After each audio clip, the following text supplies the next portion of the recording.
Tuhan bersamamu. Dan bersama rohmu. Inilah Injil Yesus Kristus menurut Santo Lukas. Dimuliakanlah Tuhan.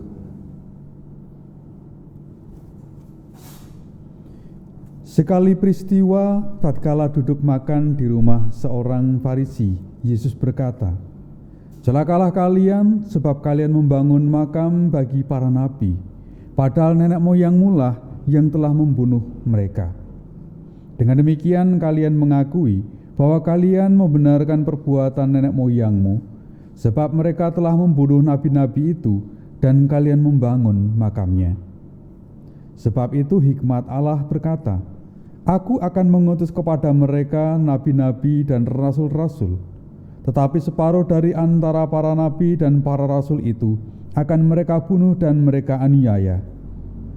Maka dari angkatan ini akan dituntut darah semua nabi yang telah tertumpah sejak dunia dijadikan, mulai dari darah Habel sampai kepada darah Zakaria yang telah dibunuh di antara mezbah dan rumah Allah.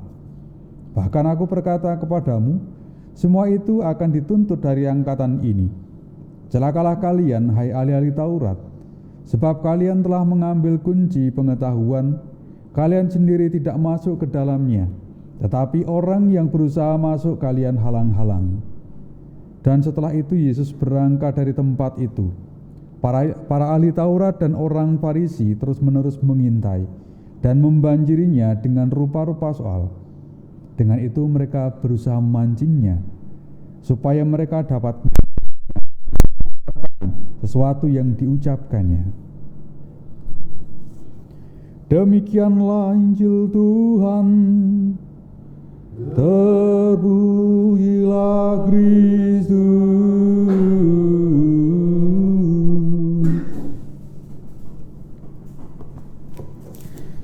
Saudara-saudara yang terkasih dalam Kristus, dalam kehidupan kita, entah kita sadari atau tidak, atau entah kita akui atau tidak, kita ini seringkali ketika berdoa itu setidaknya sebagian besar adalah permohonan, permintaan, bahkan kadang-kadang sudah sampai pada suatu tuntutan, atau mungkin bahkan lebih-lebih dari itu adalah ancaman. Kita meminta, kemudian kita menuntut, dan kemudian terakhir ancaman. Kalau tidak dikabulkan, saya tidak akan ke gereja, saya tidak akan sembahyang, saya tidak akan beribadah dan segala macam itu. Bahkan juga sampai mutung. Ada yang demikian. Inilah juga sebenarnya mau menunjukkan sisi kemanusiaan kita dalam kehidupan kita sehari-hari. Ketika orang itu mengungkapkan rasa syukurnya, itu apakah itu akan menjadi sesuatu hal yang minim, atau mungkin kita pelit untuk mengucap syukur kepada Tuhan, berterima kasih kepada Tuhan atas apa yang kita terima dari Tuhan. Tetapi bahwa ada dua hal ini. Yang pertama, bahwa kita selalu meminta, menuntut, bahkan mengancam, ini sebenarnya kalau kita mau merenungkan secara lebih dalam, mungkin ini juga bisa mengungkapkan sebenarnya kekurangan kita, keterbatasan kita, tetapi kita ingin semuanya, kita melihat dari kacamata manusiawi kita. Tetapi agak sedikit menjadi lain kalau seandainya kita melihat rahmat baptisan yang telah kita terima, karunia-karunia Tuhan yang kita terima, maka tentu saja akan menjadi buah-buah syukur dan juga terima kasih atas apa yang Tuhan berikan kepada kita. Bacaan pertama dari surat Rasul Paulus kepada jemaat di Efesus. Paulus itu senantiasa mengungkapkan kasih, karunia, dan damai sejahtera dari Allah Bapa itu kepada setiap orang, setiap jemaat yang ditemui. Tetapi bahwa lebih-lebih bahwa Paulus juga menyatakan bahwa memang dari sejak awal mula Allah itu telah berkenan, telah memilih, walaupun mungkin penyataannya itu akan berbeda-beda. Ini maka dengan ini Rasul Paulus ini juga menjadi suatu hal yang pantas untuk kita renungkan, pantas kita teladani. Kendatipun Rasul Paulus pada awalnya itu dikenal sebagai seorang yang bisa dikatakan jahat karena menganiaya dan juga bahkan memasukkan orang-orang Kristen, orang-orang pengikut Kristus itu ke dalam penjara. Tetapi bahwa Paulus memang mengakui itu di dalam surat-suratnya, tetapi lebih-lebih bahwa Paulus itu melihat dalam konteks karunia Allah ini, bahwa kendati pun ada kelemahan, ada kekurangan, bahkan dosa sekalipun, tetapi oleh karena nama Tuhan, Paulus pun juga diikut sertakan dalam karya tugas penyelamatan Tuhan itu, karya pewartaan, karya pengajaran. Dan itu yang dilihat oleh Paulus sebagai suatu hal yang pantas untuk disyukuri, pantas untuk dihidupi, pantas untuk dirayakan. Paulus tidak hanya berhenti pada kekurangan, pada keterbatasan atau keterpurukan di masa lalu. Ini maka saudara-saudara yang terkasih, ini yang menjadi ajakan Paulus bagi kita yang pada hari ini kita dengarkan, yang pantas untuk kita renungkan dan kita hayati. Seorang dalam Injil, orang-orang Farisi dan ahli Taurat, malah justru dia bercokol pada kekurangan, pada kelemahan, dan juga bahkan pada keberdosaannya.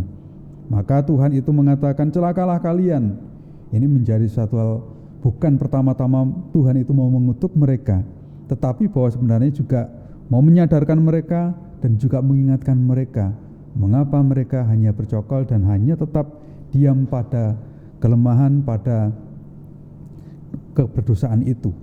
Seakan-akan bahwa dosa yang pernah dilakukan oleh nenek moyang mereka dengan membunuh, dengan menolak para nabi dan juga utusan Allah, dan hingga saat ini pun mereka pun masih tetap juga menolak bahkan putra tunggal Allah sendiri yang telah menjelma menjadi manusia. Maka Tuhan itu mengatakan, celakalah kalian, celakalah kalian. Bahkan dosa-dosa nenek moyang itu juga akan ditanggungkan pada angkatan ini. Mereka bukan berhenti pada masa lalu, mereka hanya berhenti pada masa lalu, bahkan itu diteruskan hingga masa mendatang. Akan berbeda dengan apa yang dihayati, dihidupi, dan juga disyukuri oleh Paulus. Kendati pun juga merasa dosa, tetapi justru dengan itu dia menyatakan diri sebagai orang yang sungguh-sungguh pantas untuk bersyukur. Maka dia pernah juga mengatakan dalam suratnya yang lain, ketika dia hendak mau bermegah, maka dia bermegah di dalam kelemahannya. Karena dia menyadari bahwa segala sesuatu itu bukan karena usaha dirinya sendiri, bukan kemampuan diri sendiri, tetapi memang karunia Allah. Allah yang telah mengambil, Allah yang telah mengangkat Paulus dari manusia lama menjadi manusia baru dan dijadikan manusia baru. Allah yang telah mengambil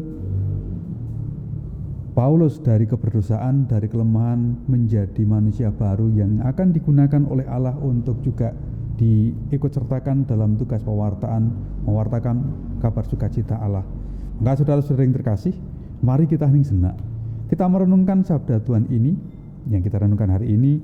Semoga kita menjadi salah satu dari orang-orang yang senantiasa dan selalu tanpa jemu-jemunya untuk mengucap syukur dan terima kasih atas apa yang Tuhan berikan kepada kita. Lebih-lebih rahmat baptisan yang kita terima dan juga rahmat sakramen yang lain dan juga bahkan hidup kita. Semoga Tuhan memberkati kita.